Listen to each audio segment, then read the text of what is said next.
আপনাদের এলাকার মহিলাদেরকে বলবেন, আগামীকালকে আমার যে বোন আছে ওই বাড়িতে, কোন বাড়িতে? পোদ্দার বাড়িতে আমার বোন আছে, মহিলাদেরকে পাঠাবেন আমার বোন থেকে আমার মা সম্পর্কে জানার জন্য। এখনো পর্যন্ত বন্ধু কড়াকড়ি শাসন করে, আর আমি আমার মার শাসনটাকে যত্ন সহকারে গ্রহণ করি। আমি মনে করি আমার জীবনের সবচেয়ে বড় উপদেশটা হলো আমার গর্ভধারিণী মা। সুবহানাল্লাহ। ঠিক কিনা বলে? কেন জানেন? আমার জীবনে বন্ধু আমার মনে হয় না আমার মতো ডেগ মনে হয় যে কোনো মেয়েও মাঝে নাই মার সাথে। আমার মতো মনে হয় কোনো মেয়েও মার কাপড় ধোয় নাই।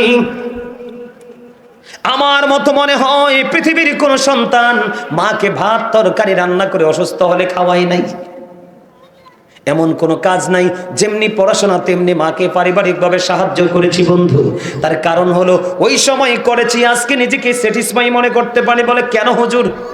যখন বড় হতে লাগলাম, কোরআন হাদিস জানতে শিখলাম, তখন হঠাৎ করে পিতামাতার অধ্যায় যখন ঢুকলাম, হঠাৎ করে নজর দিয়ে চাইয়া দেখলাম আমার নবীকে একজন প্রশ্ন করে, নবী গো, পৃথিবীর বুকে আমার কাছ থেকে সবচেয়ে ভালো আচরণ পাওয়ার হক কার বেশি? আমার নবী বললেন, ক্বালা উম্মুকা, ইউর মাদার, তোমার মা। আমার নবীকে বললেন, ক্বালা সুম্মা মান ইয়া রাসূলুল্লাহ, নেক্সট টাইম কে? আমার নবী বললেন, ক্বালা উম্মুকা, ইউর মাদার, তোমার মা। সুবহানাল্লাহ।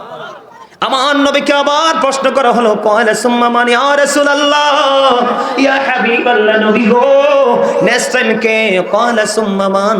রাসূলকে বললেন, রাসূল বললেন, ক্বালা উম্মুকা, ইউর মাদার, তোমার মা। আবার প্রশ্ন করা হলো, ক্বালা সুম্মা মান, নেক্সট টাইম কে? আমার নবীজি একটা ডাক দিয়ে বললেন, ক্বালা আবুকা, ইউর ফাদার। জোরে জোরে কন্যা মারহাবা। মারহাবা। তাহলে আমি কাজ করে ধন্য না? ধন্য। কথা বলেন না কেন? পৃথিবীতে যত বড় সন্তান, যত বড় দামি সন্তান পৃথিবীতে হয়েছে, তার কাছে গেলে বলবেন যে আপনি এত বড় হলেন কেমন করে? এখন উনি প্রথম উত্তর দিবে যে আমার মা বাবার দোয়া এবং ভালোবাসায়। সেকেন্ড উত্তর হবে আমি আমার জীবনের সময়কে বেশি মূল্যায়ন করেছি। যে সময়কে মূল্যায়ন করবে না, সময় কোনোদিন তাকে মূল্যায়ন করবে না, কোনোদিন বড় হবে না। ঠিক। বন্ধুরে আমার, এখানেই শুধু ক্ষান্ত নয়, আমার আল্লাহ কোরআনে কি বলেছেন? ওয়াবুদুল্লাহ ওয়ালা তুশরিকু বিহি শাইআ ওয়া বিল ওয়ালিদাইনি ইহসানা। আল্লাহ বলেছেন তোমরা আল্লাহর ইবাদত করো, আল্লাহর সাথে কোনো কিছুকে শরীক করিও না। ওয়া বিল ওয়ালিদাইনি ইহসানা, মা বাবাকে ভালোবাসতে থাকো। জুড়ে জুড়ে কন্যা সুবহানাল্লাহ। সুবহানাল্লাহ। আমি আপনাদেরকে বলি, মা এমন এক নিয়ামত, আমাকে শিক্ষিত একটা মা দাও, আমি তোমাদেরকে শিক্ষিত জাতি দিব। কি দিব? কথা বলেন না কেন? বন্ধুরে আমার, আমি আজকে আলোচনাটা সুন্দর করে গুছিয়ে করতে চাই। আপনারা নিতে রাজি আছেননি? সবাই নিতে রাজি আছেন? বন্ধুরে আমার, আমার জীবনে নামাজ শিখেছি আমি আমার মায়ের কাছ থেকে। আমার জীবনে সর্বপ্রথম আমি গজল গাওয়া শিখেছি আমার মায়ের কাছ থেকে। আমার মা শুনতাম বেশি বেশি একটা গজল গাইতো, এই সুন্দর ফুল, এই সুন্দর ফল, মিঠা নদীর পানি, খোদা তোমার মেহেরবানি, খোদা তোমার মেহেরবানি। এটা বেশি বেশি শুনতাম, বেশি বেশি গাইতাম বন্ধু। আমি আমার মার কাছ থেকে যে শিক্ষা নিয়েছি রে, কোন সন্তান কোন শিক্ষকের কাছ থেকে এত শিক্ষা নিতে পারে নাই। আমার জীবনের পুরো রং লেগেছে আমার মা থেকে। মারহাবা কন্যা। বলে হুজুর বাবার কথা কেন বলেন না? কারণ বাবা তো সরকারি চাকরি করেছে, গভর্নমেন্ট জব করেছে। বাবাকে এত কাছে পাই নাই, ছুটি পাইলে একটু সময় পাইতাম আর ঘুরতাম। বন্ধুরে আমার, মা যদি নিয়ামতে পরিপূর্ণ হয়, সন্তানগুলো এক একটা মধু হয়ে আসে। জোরে কন্যা সুবহানাল্লাহ। বন্ধুরে আমার, আল্লাহ বলেছেন তোমরা আল্লাহর ইবাদত করো, আল্লাহর সাথে কোনো কিছুকে শরীক করিও না। ওয়াবিল ওয়ালিদাইনি ইহসানা, মা বাবার সাথে মিষ্টি আচরণ করো। হুজুর আমি কালকে থেকে আমার মাকে বেশি ভালোবাসবো গো, আমার লাভটা কি হবে একটু বলে দেন। আমার নবীজি জানিয়ে দিয়েছে, ওরে আমার পাগল উম্মত, মায়ের পাগল উম্মত, তুমি হৃদয় খুলে শোনো, তোমার জন্য নিয়ামত হলো তুমি যখন বেশি কিছু করা লাগবে না, তুমি যখন তোমার মায়ের চেহারাটার দিকে একটা বার যদি তুমি মায়া করে নজর দিয়ে তাকাও রে, তাকাইয়া যদি মনে মনে বলো আল্লাহ গো আমার মাকে নেক হায়াত দিও গো আল্লাহ, যে কোনো একটা ভাষা আপনার হৃদয়ে উদয় হয়ে যাবে। আমার নবীজি বলেছে তোমার আমল নামায় সঙ্গে সঙ্গে হজের সওয়াব বসে যাবে। সুবহানাল্লাহ। ইয়া রাসূলুল্লাহ, নবী গো দৈনিক যদি 100 বার তাকাই গো নবী, আমার নবী বললেন তাহলে 100 হজের সওয়াব পেয়ে যাওয়া। জোরে জোরে বলুন না সুবহানাল্লাহ। ওরে সাতবাড়িয়ার যুবক কেমন করে বসে রইলি রে ঘরে, আজকের এই জান্নাতের বাগান ছেড়ে কেমন করে বসে রইলি ঘরে? একটা বারো কি হৃদয়ে কম্পন আসে না যে আসার যদিও সিরিয়াল আছে, যাওয়ার তো সিরিয়াল নাই। তোমাদেরকে বলি যুবক, এই পৃথিবী থেকে এখন সূর্যটা 9,13,00,000 মাইল দূরে। সূর্যের আলো পৃথিবীতে আসতে সময় লাগে মাত্র 8 মিনিট 20 সেকেন্ড। প্রতি সেকেন্ডে 1,86,000 মাইল বেগে পৃথিবীর দিকে ছুটে আসে সূর্যের আলো। অনেক আবরণ ভেদ করে আসে, আমরা সইতে পারি না। কিন্তু কাল হাসরের দিন সোহাত উপরে থাকবে রে যুবক, সেদিন সইতে পারবা না। পুরো শরীর বন্ধ ঘেমে যাবে, দুর্গন্ধময় হয়ে যাবে পরিবেশ। ওই কঠিন বিপদের দিনে আমার নবী বলেছে যদি পৃথিবীর বুকে হক্কানি কোনো আমি নবীর প্রেমিক সাহাবায়ে কেরাম প্রেমিক ওলি প্রেমিক আমি নবীর প্রেমিক হক্কানি কোনো আলেমের সাথে যদি প্রেমের ডোরে লাগাইয়া জীবনকে বদলাইয়া যদি কবরে আসতে পারো, তুমি টেনশন করো না, ওই দিন আকাশ ভেঙে যাবে, চলে যাবে, তারকাগুলি জোরে জোরে পড়বে। বন্ধু সূরা ইনফিতরটা ভাই একটু খোলেন, আপনাকে খুব কষ্ট দেই, আমি তাদেরকে পড়ে শোনাবো। 30 পারা সূরা ইনফিতরটা খুলে দেখেন, শুরুতে আমি একটু বড় বন্ধু শোনাবো আপনাদেরকে। আমার আল্লাহ বলে দিয়েছেন ও বন্ধু কবরটা কি হয়ে যাবে। বন্ধুরি আমার কোথায়? আল্লাহ রাব্বুল আলামিন বলেছেন আমার দিকে তাকান, বিসমিল্লাহির রহমানির রহিম। আল্লাহু আকবার। আল্লাহ রাব্বুল আলামিন বলেছেন ইদাস সামাউ ফাতরাত ওয়া ইদাল কাওয়াকিবু তাযারাত ওয়া ইদাল বিহারু ফুজ্জিরাত ওয়া ইদাল কুবুরু বু'সিরাত আলিমাত নাফসুম মা কদ্দামাত ওয়া আখখারাত। জোরে জোরে বলুন আল্লাহু আকবার। আল্লাহ রাব্বুল আলামিন সূরা ইনফিতরের শুরুতে বলেছেন ইদাস সামাউ ফাতরাত ওয়া ইদাল কাওয়াকিবু তাযারাত ওয়া ইদাল বিহারু ফুজ্জিরাত। ওরে সাতবাড়িয়ার যুবক একটু হৃদয়টাকে ওপেন করে শোনো। আমার আল্লাহ বলে দিয়েছেন কিয়ামতের দিন আকাশটা বন্ধু ভেঙে চলে যাবে, তারকাগুলো ঝরে ঝরে পড়বে, সমুদ্র সেদিন উদ্বেলিত হয়ে যাবে। আমার আল্লাহ তার উপরে বলেছেন ওয়া ইদাল কুবুরু বু'সিরাত আলিমাত নাফসুম মা কদ্দামাত ওয়া আখখারাত। আল্লাহ বলে দিয়েছেন কবর সেদিন ওপেন হয়ে যাবে রে।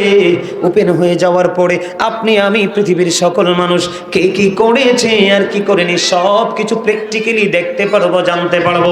জোরে জোরে করুন আল্লাহু আকবার। আল্লাহু আকবার। এখন তো আকাশে তারা আছে, রোদ আসলে কিন্তু আমরা ভাবি যে বৃষ্টি আসবে, ঠিক কথা বলেন না কেন? ঠিক। কষ্ট পাইছি রোদের তাপে বৃষ্টি আসবে সে আকাঙ্ক্ষায় থাকি, কিন্তু যদি আকাশ না থাকে কিছুই চাওয়ার নাই।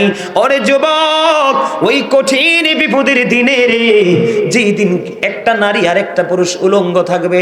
আমা আয়েশা যখন প্রশ্ন করলো নবী গো ও প্রাণের নবী, নারী পুরুষ উলঙ্গ থাকবে, কেউ কি কারো দিকে নজর দিবে না গো নবী? আমার নবী যে একটা ডাক দিয়ে বললেন আয়েশা রে ওই দিনটা তো ভয়ঙ্কর হবে, এত বিপজ্জনক হবে রে আয়েশা, ওই দিন কেউ কারো দিকে নজর দেওয়ার মতো কোনো সুযোগ থাকবে না, এত ভয়ঙ্কর হবে। আমি আর কিয়ামতের দিন নিয়ে আলোচনা করছি না, কারণ আমার বিষয়টা লম্বা হয়ে যাবে। ওই কঠিন বিপদের দিনে যুবক আজকের আলোচনা পর শোনার পরে নিজের লাইফ যদি চেঞ্জ করতে পারো, আমার নবীজি বলেছেন সেই দিন আল্লাহর আরশ ছাড়া কোনো কিছু থাকবে যে 7 শ্রেণীর মানুষকে জায়গা দেবে। এর মধ্যে 1 শ্রেণীর মানুষ থাকবে সকল পৃথিবীর যুবকেরা যারা কোরআন যৌবনকালে আমার আল্লাহ এবং হাবিবের সাথে প্রেমের ডোরি লাগাইয়া জীবন চালিয়েছে। সুবহানাল্লাহ। এই জন্য বলি রে যুবক, আমার দিকে তাকাও। আমার নবীজি ডেকে ডেকে বললেন, হতবাগা সে, হতবাগা সে। কে রে সেই হতবাগা বন্ধু? খেয়াল করে তোমরা শোনো। হতবাগা সে, হতবাগা সে। কে গো নবী সেই হতবাগা? আমার নবীজি বললেন, পিতামাতা দুজনকে পাইলো অথবা একজনকে পাইলো, পাওয়ার পরে তাদেরকে ভালোবাসতে পারলো না, তাদেরকে মায়া করে মোহাব্বত করে জান্নাতি হতে পারলো না। তার মতো হতবাগার কেউ হতে পারে না। বলে হুজুর এত দাম কেন মা বাবার? আমার আল্লাহ জানিয়ে দিয়েছে, মা বাবাকে ভালোবাসা ফরজ, আর মা বাবার কলিজায় আগুন দেওয়া হারাম। ঠিক। কি হারাম। আমি আপনাদেরকে একটা কৌশল শুধু বলি বন্ধু, prayer is the key to paradise. Prayer is the key to paradise. নামাজ হলো বন্ধু জান্নাতের চাবি, মিফতাহুল জান্নাতিস সালাহ। নামাজ কি? জান্নাতে। জান্নাতের চাবি। নামাজ হইল বন্ধু জান্নাতের চাবি, আর ওই জান্নাতটা হইল মায়ের পায়ের নিচে। তাহলে আপনাকে আগে জান্নাত খুঁজে বের করতে হবে কিনা? হবে। কথা বলেন না কেন? হবে। কথা বুঝে নেন। নামাজ কি? জান্নাতের চাবি। আর নামাজ হইল, আর জান্নাত হইল মায়ের পায়ের নিচে। তাহলে আপনার বুদ্ধিমানের কাজ কি আগে জান্নাত খুঁজে বের করা, ঠিক কিনা বলেন? ঠিক। তাহলে মা বাবাকে সন্তুষ্ট রাখতে হবে, নামাজ বন্ধু পড়তে হবে। জোরে জোরে করুন না সুবহানাল্লাহ, আরো জোরে বলুন না সুবহানাল্লাহ।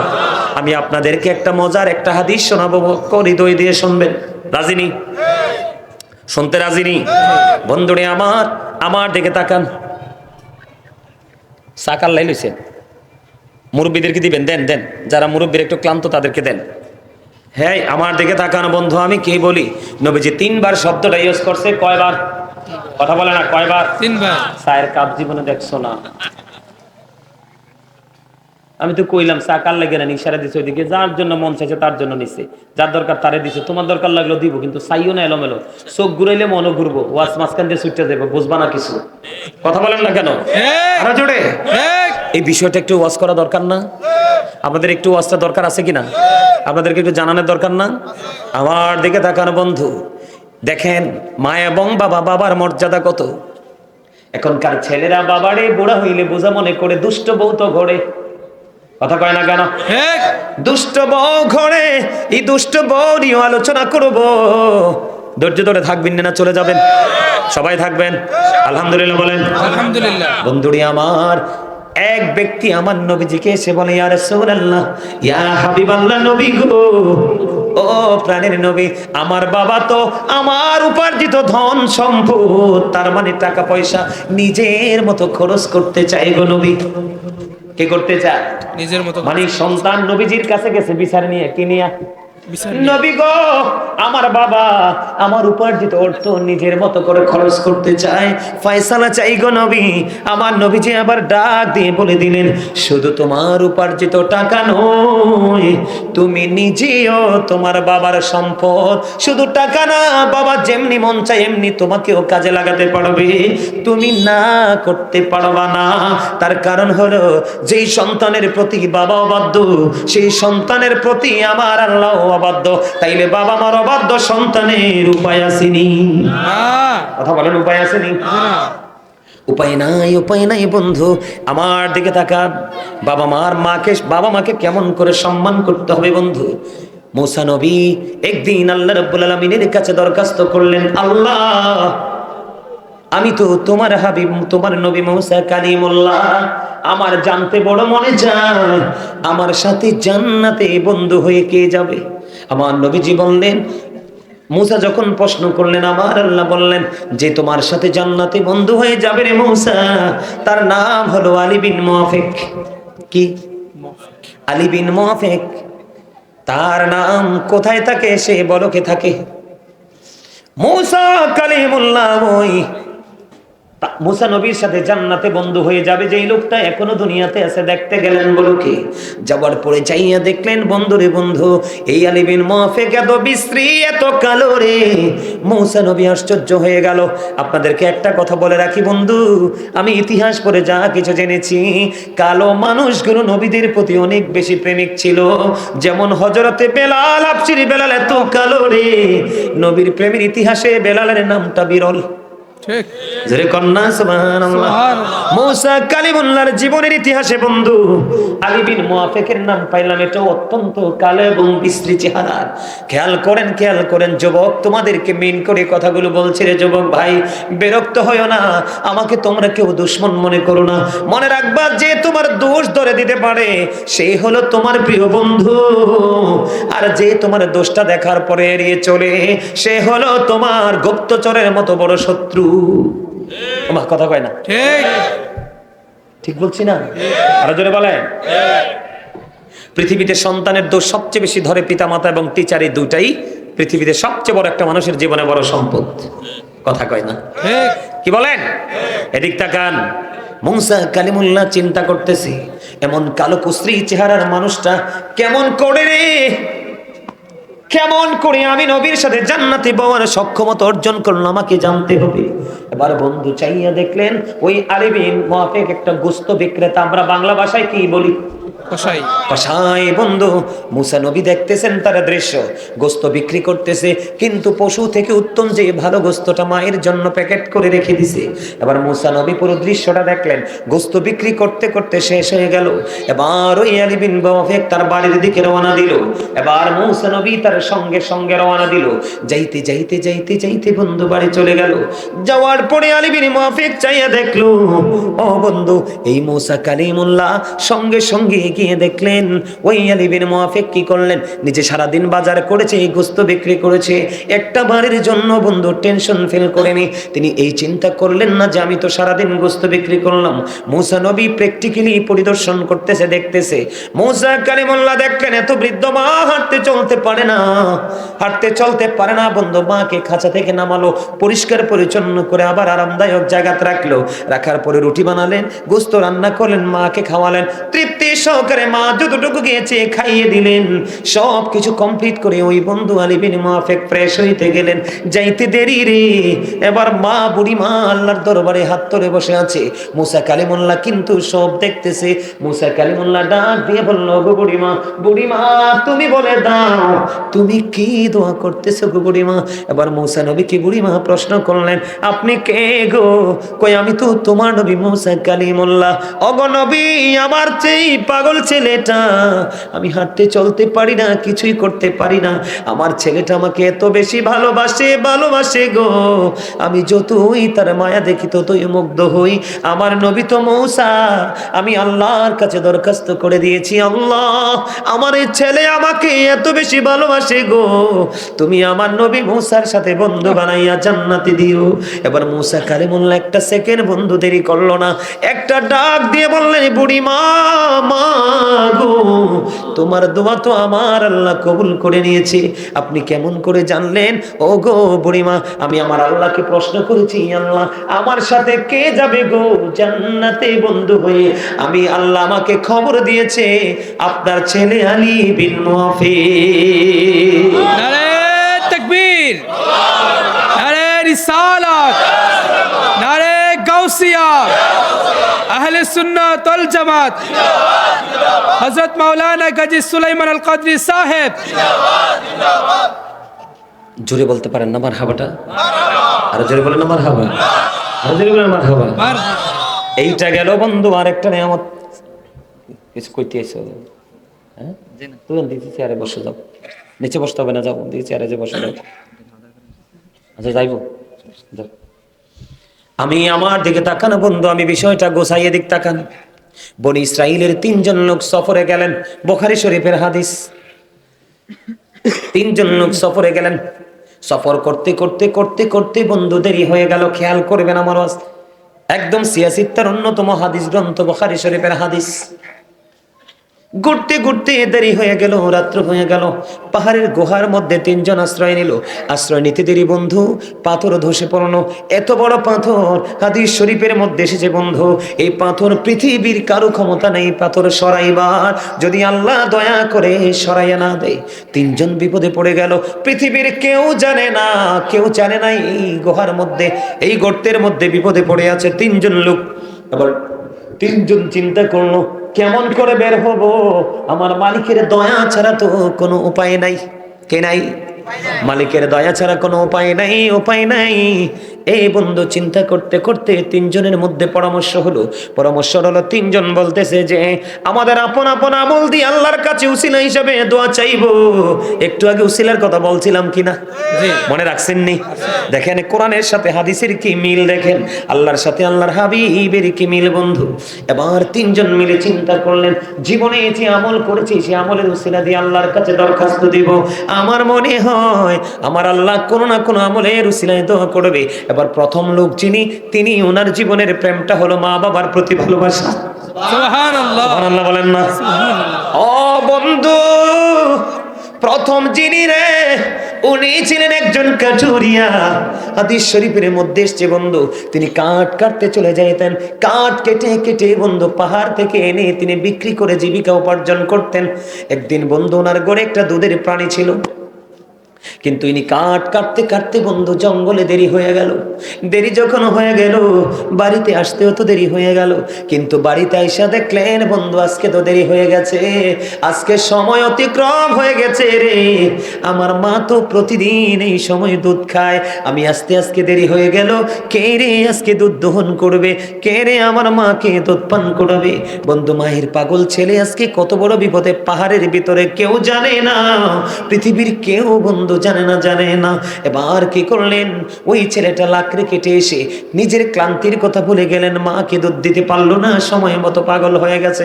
এবার কি করলেন, ওই মায়ের পাগল ছেলে কাঠুরিয়া ও বন্ধু দুধ দহন করলো। যাইয়া দেখি মা এবং বাবা দুইজন ঘুমিয়ে গেছে। এখন দুধের পাত্রটা হাতে নিয়ে, বুখারী শরীফের হাদিস কিন্তু সন্দেহ করলে ইমান চলে যাবে। অনেকে বলতে পারে আপনাদেরকে খুশি করার জন্য বলছি, না না না বন্ধু, এই দুধের পাত্র হাতে নিয়ে দাঁড়িয়ে রইল। ওই কাটুরিয়ার সন্তানেরা বাবার পা জড়িয়ে ধরে দেখে দেখে বলছে, বাবা বাবা গো, একটুখানি দুধ দাও না, একটু দুধ পান করবো। বাবা তার সন্তানকে ডেকে বলল, না না না, আমি তুমি যতই চিৎকার করো, চেঁচামেচি করো, যতই কান্নাকাটি করো, আমি তোমাকে দুধ দিব না ওই পর্যন্ত, যে পর্যন্ত আমি আমার মাকে খাওয়াতে না পারবো। জোরে জোরে কন্যা সুবহানাল্লাহ। বন্ধু মাকে ভালোবাসো রে, কেমন করে ভালোবাসতে হয় আজকে শিখো। বন্ধুরে আমার, ওই তাদের জামানা ছিল নেয়ামতে পরিপূর্ণ। এখন তোমরা মাকে সম্মান করতে জানো না। পৃথিবীর সবচেয়ে সম্মান পাওয়ার হোক হলো মা এবং বাবা, তারপরে পৃথিবীর সব, তার উপরে কেউই না। এই মা বাবা বর্তমানে অত্যন্ত লাঞ্ছিত, ঠিক কিনা বলা? এবার বন্ধু কি হলো, দাঁড়ায় রইলেন। পদরের সময় হলো, মার ঘুম ভাঙলো, উজু করলো, মাকে দুধ খাওয়ালো, নিজের মনের মধ্যে তৃপ্তি চলে আসলো। এই ছেলেটা আজকে ওই অচিরে পড়ে গিয়ে রে পাথরের গুহার মধ্যে পড়ে আছে বন্ধু। পৃথিবীর কেউ তো জানে না। আমার আল্লাহর কাছে দুইটা হাত তুলে দিলেন, হাদিস শরীফ প্রমাণ করে, আল্লাহ ওই দিন আমি যেটা করেছি গো, তুমি না বলেছো অবিল ওয়ালিদাইনি ইহসানা, মা বাবাকে ভালোবাসতে হবে। আমি সেদিন যেটা করেছিলাম, আমি শুধু তুমি আল্লাহর সন্তুষ্টির জন্য, তোমাকে খুশি করার জন্য করেছিলাম। ওই দিনের আমল যদি তুমি কবুল করে থাকো গো, আজকে এই পাথরের বিপদ থেকে আমাদেরকে বাঁচাও। বন্ধু দোয়া শেষ হইতে দেরি রে, চাইয়া দেখলেন আল্লাহর কুদরতি ভাবে পাথরটা একটুখানি সরে গেছে। জোরে জোরে সুবহানাল্লাহ। বন্ধুরে আমার, আরো বাকি আছে কয়জন? দুইজন। দ্বিতীয় জন, সেকেন্ড টাইম যিনি আল্লাহর কাছে দরখাস্ত দিয়েছেন, যুবক তোমরা শোনো, তোমরা রাস্তার পাশে কোনো সুন্দরী মেয়ে দেখলে পোলের গোড়ায় দাঁড়িয়ে ফ্রিজিং করো, তিন রাস্তার মোড়ে দাঁড়িয়ে ফ্রিজিং করো। যদি কোনো গরিবের মেয়ে অপূর্ব সুন্দরী হয়, তার ভয়ের কোনো শেষ নাই এই নষ্ট সমাজে। কথা বলেন না কেন? এটার জন্য দায়ী বন্ধু পিতামাতা এবং তার ক্যারেক্টারলেস সন্তান। কথা বলেন না কেন? দ্বিতীয় জনের চরিত্র দেখেন। দ্বিতীয় জন এমন ছিল, সে তার এক চাচাতো বোনকে ভালোবাসতো, কিন্তু হাজার চেষ্টা করেও তাকে আপন করে পায় না। হাদিস শরীফের মধ্যে সে যে পায় না। সর্বশেষে যখন তৎকালীন একটা সময় বন্ধু দুর্ভিক্ষ শুরু হয়ে গেল। দুর্ভিক্ষ যখন শুরু হয়ে গেল, ওই মেয়েটার বাবা মা ছিল না কাছে। মেয়েটাকে 200 দিরহাম দিলে, কত দিরহাম? 200 দিরহাম দিলেন। ওই ছেলেটা মেয়েটাকে 200 দিরহাম দিলেন। 200 দিরহাম দিয়ে বললেন, আমি আমার মনের খায়েশ আমি মিটাইতে চাই। খেয়াল করবেন বিষয়টা, কি করতে চাই? কারণ পৃথিবীতে অবস্থা ভালো না, দুর্ভিক্ষ। মেয়েটা 200 দিরহাম নিলেন, নেওয়ার পরে ছেলেটা মেয়েটার একবারে কাছাকাছি যখন চলে গেল, মেয়েটার কাছাকাছি যাইতে দেরি রে, মেয়েটা ডাক দিয়ে বলল, ওরে যুবক, তুমি থামো থামো থামো, তুমি আমার এই ফুলের মতো পবিত্র দেহে টাচ করিও না। সুবহানাল্লাহ বলবেন না? আস্তে করুন না, সুবহানাল্লাহ। সুবহানাল্লাহ। আরে যুবক, তুমি থেমে যাও, আমার এই বডিতে তুমি টাচ করো না। কেন করব না? কয়ে তার কারণ হলো, আমার তো একদিন বিয়ে হবে, আমার জন্য আল্লাহ আমার স্বামী বরাদ্দ করে রেখেছে, আমি আমার এই সতীত্ব, আমি আমার ইজ্জত আমার স্বামীর জন্য মজুদ করে রাখবো, যিনি আমাকে 3 কথা বলে বউ করে ঘরে নিবে রে, আমি তাকে শুধু উজাড় করে আমার ভালোবাসা দিব। আল্লাহর দোহাই, তুমি আমাকে টাচ করো না। ও বন্ধু, মেয়েটা যখন আপত্তি করলো, ছেলেটা ঠিক যেই জায়গায় ছিল এই জায়গাটা একটু দূর থেকে বন্ধু ছেলেটা সরে আসলো। ও বন্ধু, আজকে এই ছেলেটা ওই পাহাড়ের ভিতরে জঘন্য বিপদে, পৃথিবীর কেউ তো জানে না। ও বন্ধু, ছেলেটা মেয়েটাকে ছেড়ে দিয়ে আসলো আর বলল, আমি তোমার এই পবিত্র দেহে টাচ করব না, এবং তোমাকে যে 200 দিরহাম দিয়েছি, আমি 200 দিরহামের দাবিও ছেড়ে দিলাম। আজকে এই ছেলেটা বন্ধু এই পাথরের গুহার মধ্যে বিপদে পড়ে আছে। আজকে ছেলেটা বিপদে পড়ে পড়ে আল্লাহকে ডেকে ডেকে বলে, মালিক মালিক, ওই দিন যে আমি মেয়েটাকে টাচ করিনি, 200 দিরহামের দাবি আমি ছেড়ে দিয়ে এসেছিলাম, এটার কারণ হলো গো, আমি সেদিনেই ত্যাগ করেছিলাম তুমি আল্লাহকে ভালোবেসে। ওই দিনের এই ত্যাগ যদি তুমি ভালোবাসো গো, পছন্দ হয়, তাহলে আমাকে আজকের এই বিপদ থেকে তুমি বাঁচাও। দোয়া করতে দেরি, শেষ হইতে দেরি হলো না, আর চাইয়া দেখে পাথরটা আরো একটুখানি সরে যায়, কিন্তু হাদিস শরীফের মধ্যে এসেছে এমন ভাবে পাথরখানা সরেছে, কিন্তু বের হওয়ার রাস্তা এখনো হয়নি। জোরে জোরে করুন আল্লাহু আকবার। আল্লাহু আকবার। বন্ধুরে আমার, এবার তৃতীয় জনের ফালা। এই পৃথিবীতে কত মানুষ মানুষের হক নষ্ট করে মজা পায়, কত মানুষ মানুষের চুরি করে মজা পায়। এখন সারা বাংলাদেশে চুরি হচ্ছে, ডাকাতি হচ্ছে, সন্ত্রাসী কর্মকাণ্ড হচ্ছে, পরের হক লুটে নেওয়া হচ্ছে। বলেন না কেন? বন্ধু, তৃতীয় জন ওনার জীবনের আমলটা কি দেখেন। ওনার বাড়িতে একজন কাজের লোক কাজ করতো। কি করতো? কাজ করতে। একটা কাজের লোক বন্ধু কাজ করতো। সব শ্রমিক কাজের পারিশ্রমিক নিয়ে চলে গেল। কি নিয়ে চলে গেল? সকল শ্রমিক কাজের বেতন নিয়ে চলে গেল বন্ধু, কিন্তু একজন শ্রমিক কাজের বেতন নিলেন না। কাজের বেতন না নিয়ে বন্ধু ওই শ্রমিক চলে গেল। যাইতে যাইতে যাইতে যাইতে বন্ধু দিন চলে গেল, মাস চলে গেল। হঠাৎ একদিন ফিরে আসলো, এসে ওই কাজের লোক তিনি তার মনিবকে ডেকে ডেকে বলে, মনিব, আপনার মনে আছে কিনা একটু খেয়াল করে দেখুন, আপনি আমাকে চিনতে পারেন কিনা একটু খেয়াল করে দেখুন, আমি আপনার বাড়িতে কাজ করেছি, ওই কাজের বেতন তো নেই। মনিব, আপনি যদি খুশি হন আমাকে আমার এই কাজের পারিশ্রমিকটা দিয়ে দেন। এই কথা বলার পরে বন্ধু এবার কি করলেন? ও বন্ধু রাখাল, ওই কাজের লোক, ওই কৃষক, ওই ফার্মার যখন আসলো, ওই তৃতীয় লোক হলো ওই ব্যক্তি, ওই মালিক, তিনি বললেন, তুমি মাঠের দিকে তাকায়া দেখো, ওই মাঠের মধ্যে যতগুলো পশু আছে সবগুলো তোমার। আপনি কি আমার সাথে মজা করছেন? না না না রে, আমি তোমার সাথে মজা করব কেন? আমি তোমার সাথে কোনো মজা করছি না, এটাই বাস্তবতা। যেদিন তুমি আমার কাছে মজুরিটা রেখে চলে গিয়েছিলে, আমি সেই দিন এই মজুরিটাকে ইনভেস্ট করেছিলাম, বাড়তে বাড়তে বাড়তে বাড়তে আজকে বৃহৎ আকার ধারণ করেছে। জোরে জোরে কন্যা সুবহানাল্লাহ। তার মানে যা আছে এখানে সবগুলোই তোমার। এই কথা বলার পরে বন্ধু ওই রাখাল, ওই কাজের লোক, সবগুলো তারা প্রাপ্য নিয়ে চলে গেল, তার হক তাকে ফিরিয়ে দিল। ওই মালিক আজকে কোথায়? ওই বিপদে আমার আল্লাহকে ডাক দিয়ে বললেন, মালিক, পৃথিবীর মানুষ আমাকে ধন্যবাদ দেবে, পৃথিবীর মানুষ আমাকে কংগ্রেচুলেশন জানাবে, এটার জন্য আমি করিনি, আমি একমাত্র চেয়েছি তুমি আল্লাহর সন্তুষ্টি, তুমি আল্লাহর খুশি। সেই দিন কাজটা করেছিলাম তুমি আল্লাহকে রাজি করার জন্য। দয়াল, দয়াল রে, যদি তোমার কাছে আমার ওই দিনের আমলটা যদি পছন্দ হয়, তুমি যদি আমার ওই দিনের আমলটাকে যদি কবুল করে থাকো, আজকে আমাকে বিপদ থেকে তুমি উদ্ধার করে দাও। ও বন্ধু, দোয়া শেষ হইতে দেরি রে, এবার চাইয়া দেখে পুরো পাথরটা আল্লাহর কুদরতে সরে যায়, সবাই নিরাপদে বের হয়ে যায়। জোরে জোরে বলুন না সুবহানাল্লাহ।